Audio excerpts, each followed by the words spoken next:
They called them the happiest divorced couple in the world, and for over 20 years that description stuck.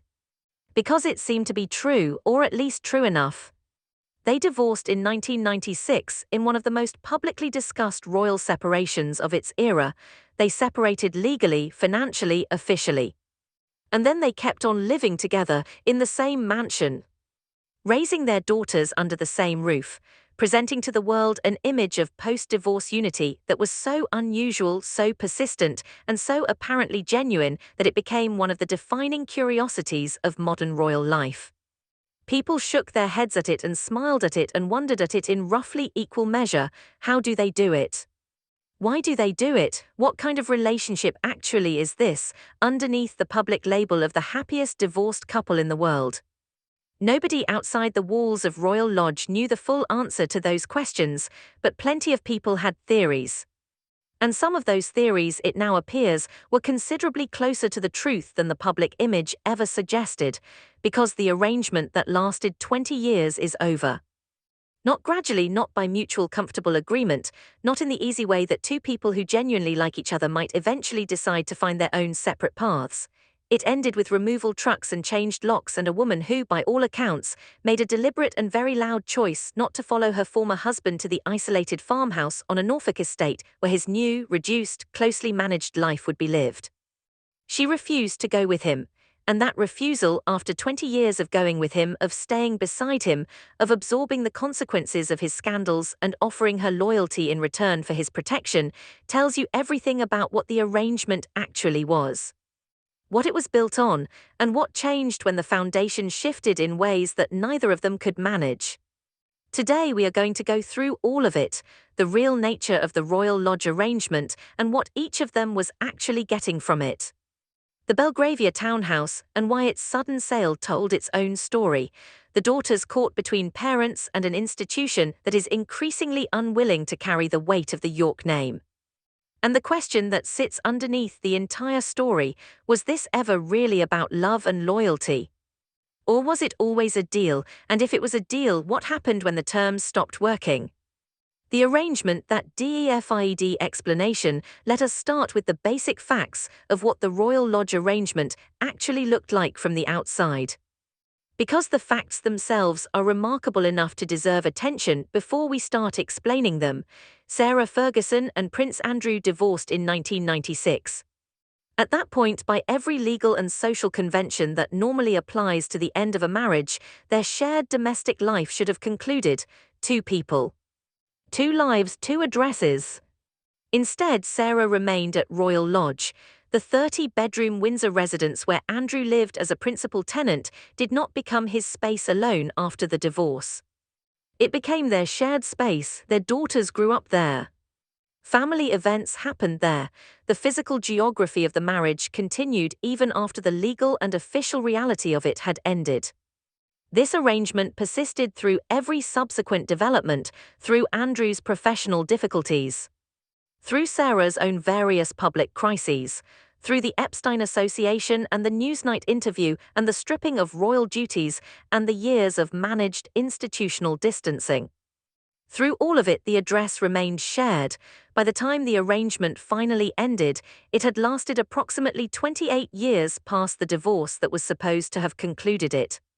So the question that everyone who has ever looked at this situation has eventually asked is the obvious one: why?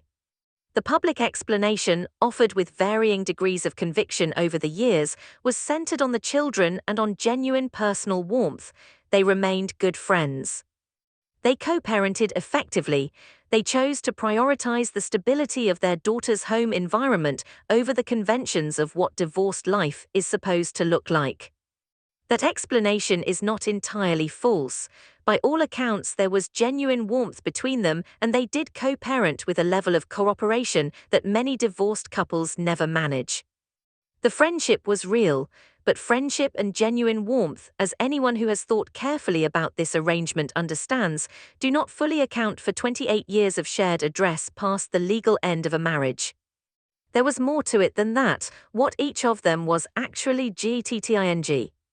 To understand what the arrangement really was, you have to understand what each person was actually receiving from it, because every sustained arrangement between two people, whatever its surface character, involves an exchange. Something given and something received, and the Royal Lodge arrangement, looked at carefully, had a very specific exchange at its core. Andrew's side of the equation is the more straightforward. He got loyalty.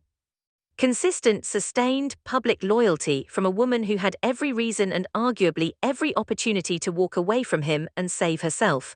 When the Epstein story broke, Sarah was not a person the palace or the public was required to defend. She was not a working royal, she had no official standing. Her continued association with Andrew was a choice she made, not an obligation she was bound by. She could have created distance. She chose not to. That choice, year after year through scandal after scandal, was extraordinarily valuable to Andrew.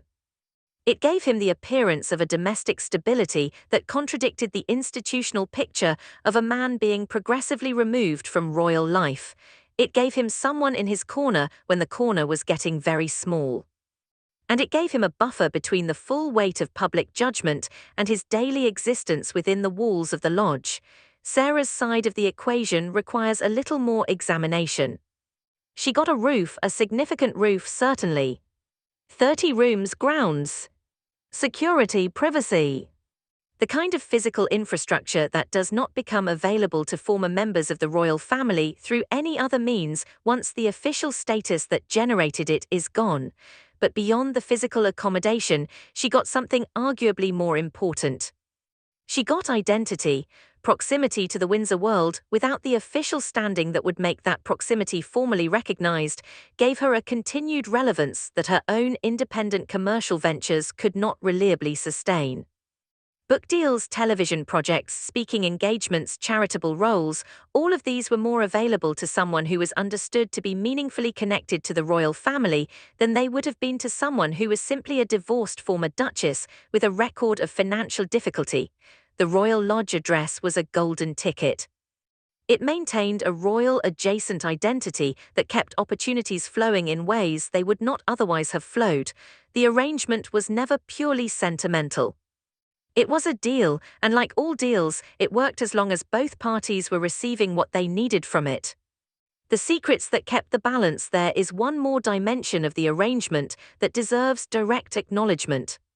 Because alongside the practical exchange of accommodation for loyalty, there was something else holding the arrangement together, something less comfortable to articulate but impossible to ignore given everything that is now publicly known.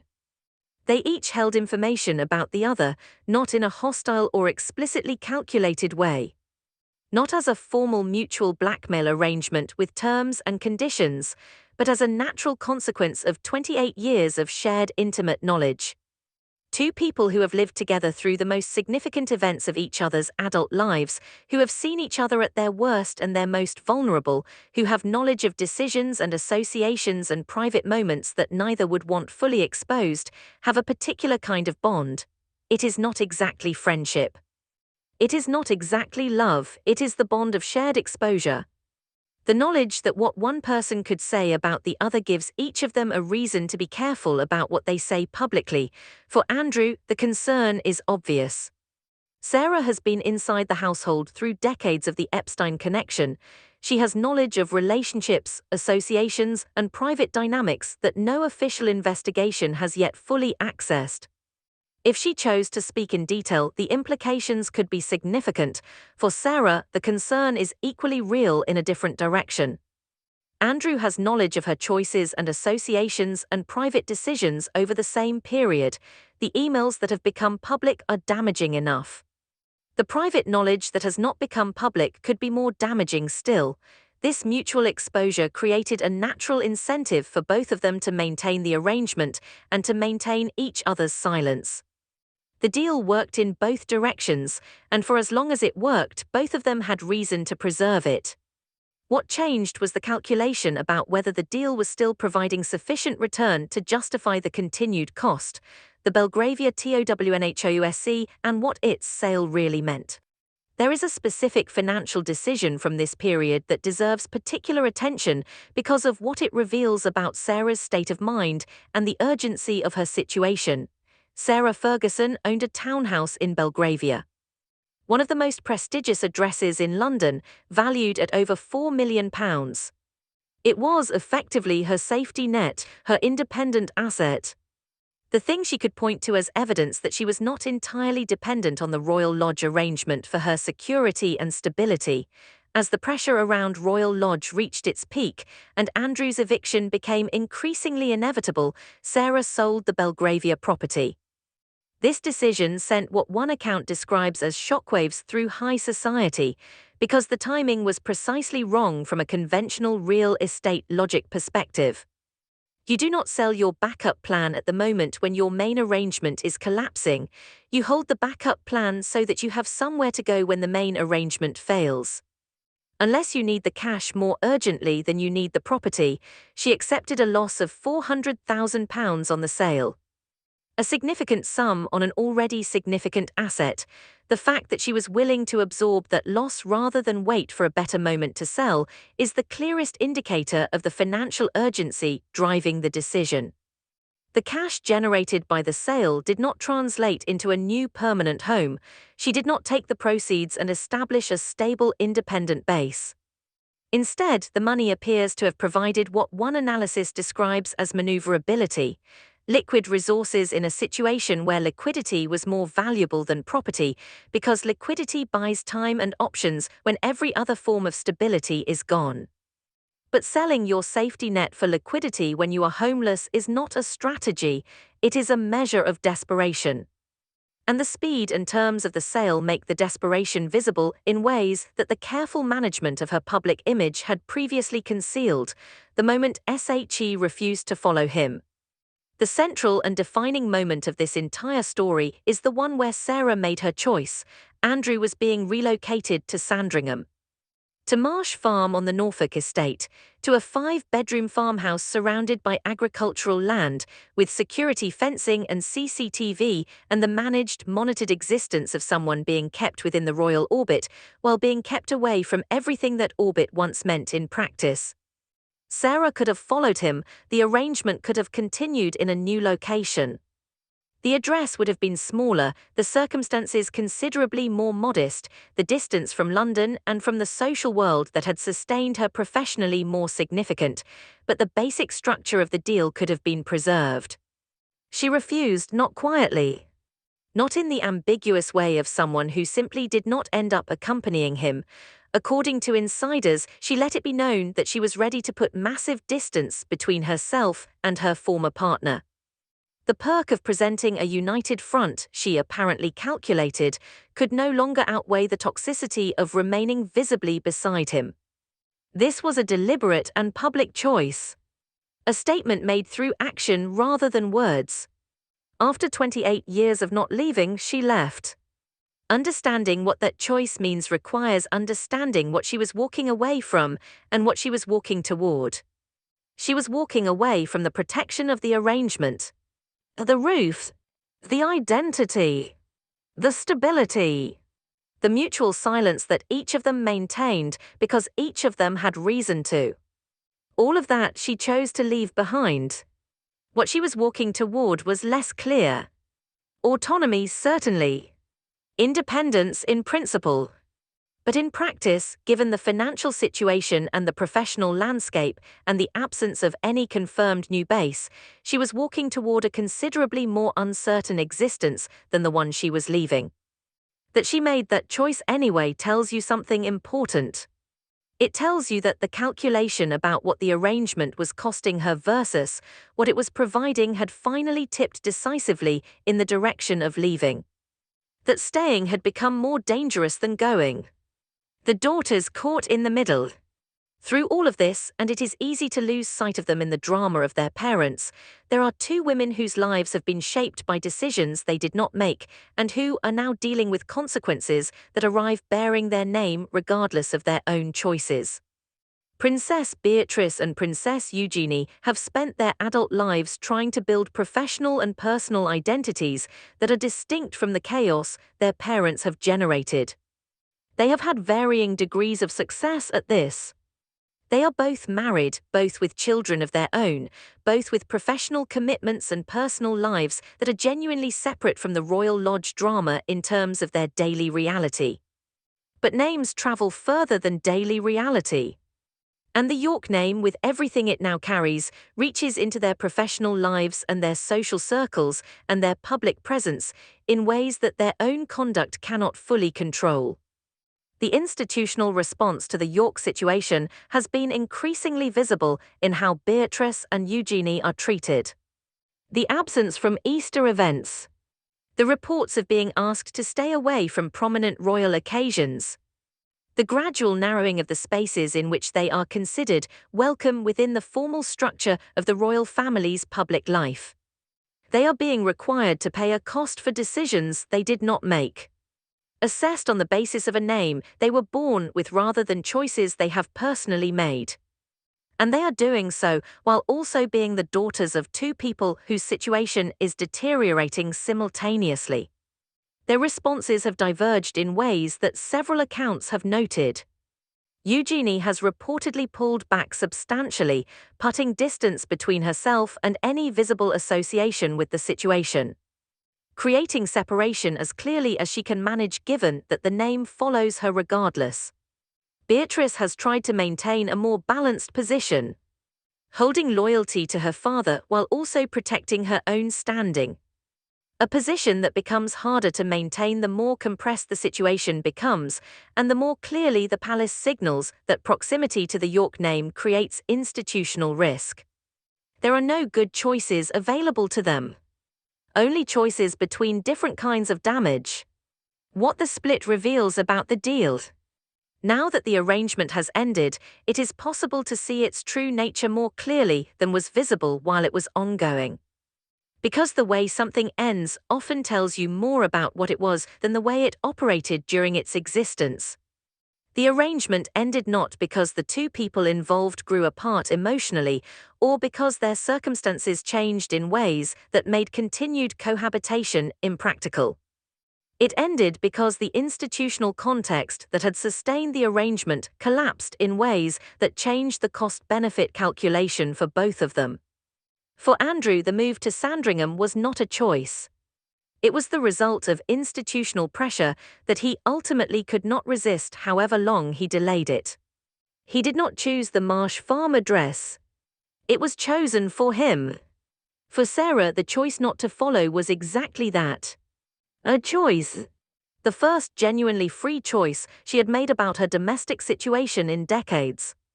And she used it to create the distance that she apparently calculated was now more valuable than the arrangement it replaced. That asymmetry tells you something important about what the deal actually was. Andrew needed the arrangement more than Sarah did. He needed the loyalty, the stability, the mutual silence, the continued appearance of a functioning family unit.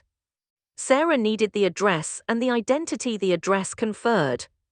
When Andrew's address became a Norfolk farmhouse on a managed estate rather than a 30-bedroom Windsor residence, the exchange stopped being balanced. The identity value of being associated with Marsh Farm is not the same as the identity value of being associated with Royal Lodge. The professional opportunities generated by a connection to a man living under management at Sandringham are not the same as those generated by a connection to a man living at Windsor. The deal terms changed. And when the deal terms changed, Sarah's calculation changed with them. Where THEY both go from here? Two people running in opposite directions. As one analyst put it to survive, Andrew's direction is defined for him. He is at Marsh Farm, under oversight, within the boundaries of the estate, managed by his brother's private arrangement and the institutional calculation that keeping him contained is less damaging than any alternative. He did not choose his direction. It was chosen for him by the progressive removal of every other option. Sarah's direction is chosen but uncertain. She has the autonomy she apparently decided was worth the cost of the arrangement she left. She has the cash from the Belgravia sale, which bought her time and options but not stability. She has the reputation she has always had, which is complicated in ways that the current scrutiny makes more complicated still. She is reportedly exploring options, trying to find the path to whatever comes next. The book conversations are happening. The interview possibilities are being assessed. The question of whether she can reinvent herself one more time, as she has reinvented herself before, is being worked through in private while the public watches and speculates. The difference between this reinvention attempt and all the previous ones is the context. The Epstein emails are public and specific. The business closures are documented in company records. The sting footage from 2010 is not forgotten. The accumulated weight of the pattern is heavier than it has ever been at any previous moment when she has attempted a reset. Whether a reset is still available to her in those circumstances is the question that nobody who has followed this story carefully can answer with confidence. They called it the happiest divorced couple in the world, and for 20 years the world went along with it. Because it was easier to accept the charming image than to ask the question the image was designed to prevent. What is this really? The answer, now visible in the removal trucks and the changed locks and the deliberate choice not to follow him to Norfolk, is that it was an arrangement. Not purely mercenary. Not without genuine warmth and shared history and the real bond of two people who raised children together and lived through extraordinary circumstances side by side. But an arrangement nonetheless, built on an exchange that served both of them as long as the terms held. Address and identity in exchange for loyalty and silence. The Windsor orbit in exchange for the appearance of family unity. Mutual protection built on mutual knowledge of the kind that neither could deploy without risk to themselves. The arrangement held for 28 years past the divorce that should have ended it. It survived scandals that would have destroyed most relationships. It survived institutional distancing and public humiliation and years of mounting pressure that would have separated most people long before the final break. What it did not survive was the moment the Royal Lodge address became unavailable. The moment the 30 rooms and the grounds and the Windsor location that gave the arrangement its core value were replaced by a 5-bedroom farmhouse under institutional management on a Norfolk estate. The golden ticket expired. And when it expired, the deal that had always been underneath the friendship became visible. Two people who needed each other for specific and calculable reasons no longer needed each other in the same way. The costs had changed. The benefits had changed. And for the first time in 28 years, the calculation pointed in the same direction. Walk away. She did. He could not.